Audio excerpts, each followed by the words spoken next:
Hər birinizə salam dostlar. Kanalıma ilk dəfə gəlirsinizsə və bu kanalı ilk dəfə görürsünüzsə, mən Gül Zeynalova.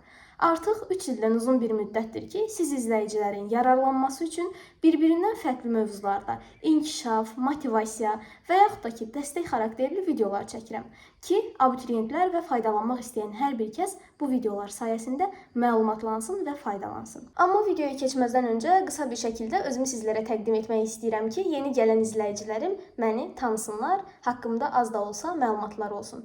Azərbaycan Turizm və Menecment Universitetinin 3-cü kurs tələbəsiyəm. İxtisasım beynəlxalq münasibətlərdir. Bugünkü videomuzun mövzusu başlıqdan da gördüyünüz kimi ixtisas seçimi haqqındadır ki, artıq yay tətilində abituriyentlərə ən lazım olan mövzulardan biri ixtisas seçimidir ki, hansı ixtisası seçim, kodlaşdırma haqqında və s. Mən bunun üçün sizlərə WhatsApp kanalımda, kanalın linkini aşağıda qeyd etmişəm, sual vermişdim ki, həmin video üçün suallarınızı bildirin. Mən videoda o suallardan istifadə edim və sizlərə cavab verim. Ümumi bir şəkildə danışmaq istəyirəm ki, ümumi məlumat verim. Həm siz sıxılmayasınız, həm də ki, suallarınıza cavab verim. Yeri gəlmişkən, Azərbaycan dili, tarix və ədəbiyyat hazırlıq qruplarımıza qeydiyyat hələ də davam edir. Siz də əgər yay qruplarına qoşulmaq istəyirsinizsə, ekranda qeyd etdiyim nömrə ilə menecerlə əlaqə saxlayıb hazırlıqlar haqqında ətraflı məlumat əldə edə bilərsiniz. Mən başlamaq istəyirəm hansı ixtisas daha yaxşıdır sualından.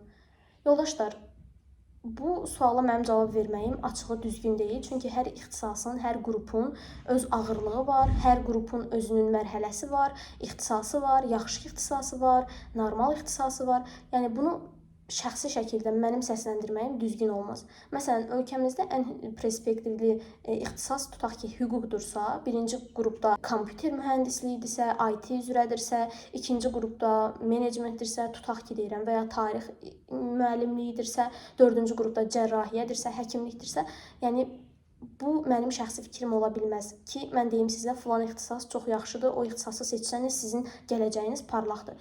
Əvvəla bunu özünüz təyin etməlisiniz, özünüz düşünməlisiniz ki, mən kiməm, mən hansı ixtisasa yönəlməliyəm, mən özümü harda rahat hiss etməliyəm, edəcəyəm.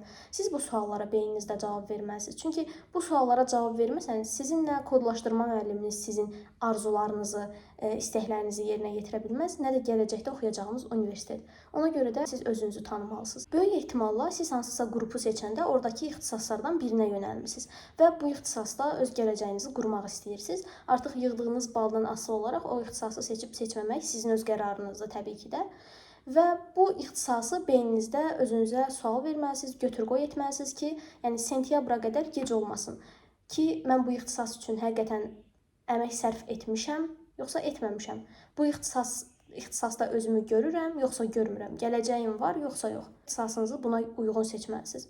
Mən özüm nə etmişdim? Mən özüm hüquqa hazırlaşırdım. Əlbəttə ki, beynəlxalq münasibətlər ixtisasında təhsil aldığım üçün deməli hüquqa daxil ola bilməmişəm. Və bu mərhələdə beynimdə ekstra bir ixtisas yox idi. Maksimum onunla əlaqəli bir ixtisas beynəlxalq münasibətlər var idi və dövlət və ictimai münasibətlər var idi. Mən təbii ki də beynəlxalq münasibətləri seçdim. Çünki hüququn həm bir qoludur, həm də ki burada daha rahat olacağımı düşündüm. Nəinki hansısa bir müəllimlik ixtisası ola bilər və yaxud da ki başqa bir sahədə. Ona görə o ixtisasları seçmədim. Sizə də məsləhətim, ən böyük məsləhətim bu olar ki, ixtisas seçimi mərhələsinə qədər istədiyiniz ixtisasları siyahıya alın və onların Google üzərindən axtarış edib 2025 üçün keçid ballarına baxa bilərsiniz. Yəni ixtisas seçiminə qədər əlinizdə bir kağız olsun və bu kağızda istədiyiniz ixtisasları yazasınız ki, ixtisas seçimi mərhələsində panikaya düşməyəsiniz. Bir sual gəlmişdi ki, ixtisas seçimini özüm edə bilərəm. Bəli, özünüz edə bilərsiniz. Bu zaten YouTube-da da axtarış etsəniz, müxtəlif müəllimlərin, müxtəlif şəxslərin paylaşımında ixtisas seçimi necə edilməlidir, nə etməliyəm, bu kimi suallara cavab tapa bilərsiniz. Buna görə də çalışın ki, sırf özünüz qərar verməyin, gedin mütəxəssislərlə danışın, onlar bu məsələni daha yaxşı həll etsinlər. Çünki özünüz onu o qədər də yaxşı bilməyə bilərsiniz. Məsələn, mən özüm ixtisas mərhələmi özüm seçmişdim, hər şeyi sırayla yazmışdım və ixtisas kodlaşdırma edən zaman müəllim ilk mənim istədiklərimi yazdı, yəni özüm nəzərdə tutduqlarım. Mən öz istədiyim ixtisasları əvvələ yazdırmışdım və elə öz yazdığım ixtisasa da düşdüm. Yəni bu təqdirdə olar ki, öz istədiyiniz ixtisasları əvvələ yazasınız, sonra isə ehtimalları, aşağı-yuxarı balları nəzərə alıb qeyd edəsiniz. Yəni ixtisas seçim mərhələsi dediyim kimi özünüz edə bilərsiniz, amma riskə atmaq olmaz. Əlavə olaraq İxtisas seçimi zamanı çalışın ki, bal aralığına diqqət edəsiniz ki, məsələn, siz tutaq ki, istədiyiniz ixtisasın balı 463-dür. Siz isə 465 toplamısınız. Bu ixtisasda risk ola bilər. Niyə? Çünki 2 bal artma ehtimalı var, 5 bal artma ehtimalı var. Ona görə də yazılan ixtisas seçən zaman öz istədiyiniz ixtisasları əvvələ yazın.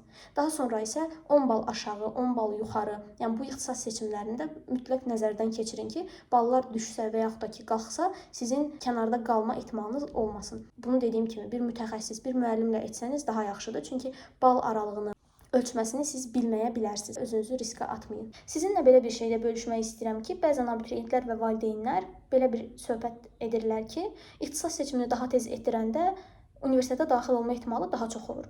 Bu tamamilə şayiədən ibarətdir. Əgər sizə kimsə belə bir şey desə, ixtisas seçimi üçün məcbur etsə, qətiyyən inanmayın. İxtisas seçimi prosesi son bir gün qalmış, hətta 1 saat qalmışa qədər aparılır.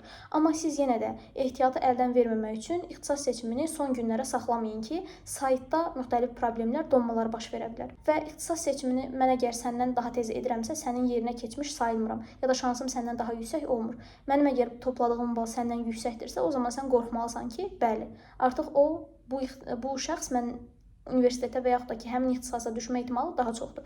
Ona görə də bütün proses sizin topladığınız baldan ibarətdir. Qətiyyən yəni daha tez gedib müraciət edib şansımı daha da artırım deyə bir məsələ yoxdur. Bunlar tamamilə şayiədən, yalandan ibarətdir. Dediyim kimi inanmırsınız. Belə bir nümunə göstərmək istəyirəm sizə. Tutaq ki, Bakı Dövlət Universitetində Azərbaycan dili və ədəbiyyat müəllimliyi ixtisasının balı 500 baldır və bu 500 bal üçün 10 nəfərlik yer ayrılıb. 100 nəfər əgər bura müraciət edirsə, Dövlət İmtahan Mərkəzi 100 nəfərin içərisindən ən yüksək 10 nəfəri seçir ki, həmin insanların balı 500 baldan yuxarı olsun və yaxud da ki, 500 bal olsun. Ona görə ixtisas seçimi bu şəkildə aparır və qeyd etdiyim sadəcə nümunədən ibarət idi. Belə bir şey yoxdur, yəni 10 nəfər və s. 500 bal, bu sadəcə nümunə idi. Bir məsələyə də aydınlıq gətirmək istəyirəm ki, çox vaxt abituriyentlər WhatsApp qrupunda, qrup aşağıda qeyd etmişəm, daxil ola bilərsiniz, ödənişsizdir. Və yaxud da ki, mənə göndərdiyi suallarda belə bir suallar olur ki, Dövlət İmtahan Mərkəzi keçid ballarını nə vaxt açıqlayır? Biz keçid ballarını hardan əldə edək? Bunun üçün daxil olursunuz Google-a və yaxud da ki, Chrome-a, yazırsınız Dövlət İmtahan Mərkəzi keçid balları və yaxud da ki, keçid balları 2026. Çıxan ilk sayta daxil olub qrupunuzu seçirsiniz və keçid ballarına baxırsınız. Siz ixtisas seçimi zamanı 2025-ci ilin keçid balları əsasında ixtisas seçimini aparacaqsınız, yoldaşlar. Yəni 2026 üçün ballar çıxmır. Belə bir məsələ yoxdur. Hər il seçim edən abituriyentlər bir il əvvəlki keçid ballarını nəzərə alaraqdan, ehtimal edərəkdən 10-15 bal yuxarı və ya aşağı ehtimallar edərəkdən ixtisas seçiminə buraxılırlar, ixtisas seçimi edirlər. Yəni belə bir şey yoxdur ki, 2026-nın balları çıxır, siz o ballara baxıb ixtisas seçimi edirsiniz. Xeyr, belə deyil. Ötən ilin ballarını, keçid ballarını nəzərə alıb bu il seçim edirsiniz. İxtisas prosesinin zamanı siz artıq buna özünüz şahid olarsınız. Video bu qədər idi. Ümid edirəm ki, videoda dediklərim, bilmədiyiniz şeylər var idi və bu video sayəsində öyrəndiniz.